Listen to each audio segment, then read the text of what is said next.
Look at the circulatory system chart. We see an anterior view of the heart.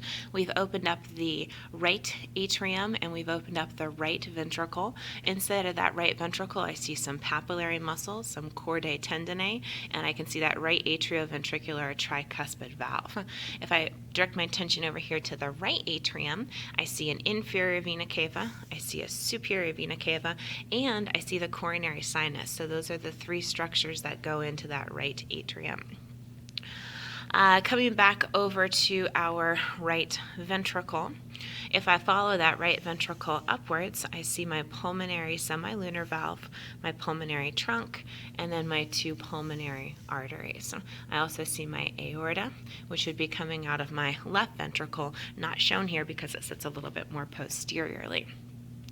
I can see two grooves on the outside of the heart. This vessel is sitting inside of the atrioventricular sulcus, and that's going to be my right coronary artery, giving off the marginal artery.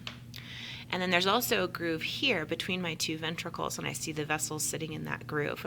The groove is called the interventricular sulcus between the ventricles, and the artery there is the anterior interventricular artery. It's on the front and it's between the ventricles, anterior interventricular.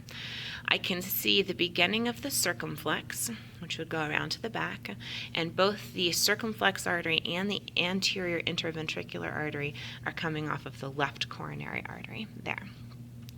If I move here, I've got the same view, except now I've cut off the anterior part of the heart, which is actually the right side of the heart. So I still have my apex over here. This is all my left ventricle with papillary muscles, chordae tendineae, and now my bicuspid mitral or left atrioventricular valve. This hole here would lead into the left atrium. So all of this is left atrium. We're not seeing a ton of it except for here where it's open. I see my 1, 2, 3, 4 pulmonary veins going into that left atrium.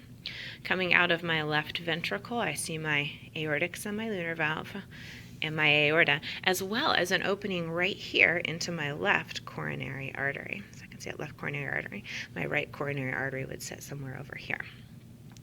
Sitting in between my left atrium and my left ventricle, I see the coronary sinus, and that coronary sinus would be opening right here into that right atrium.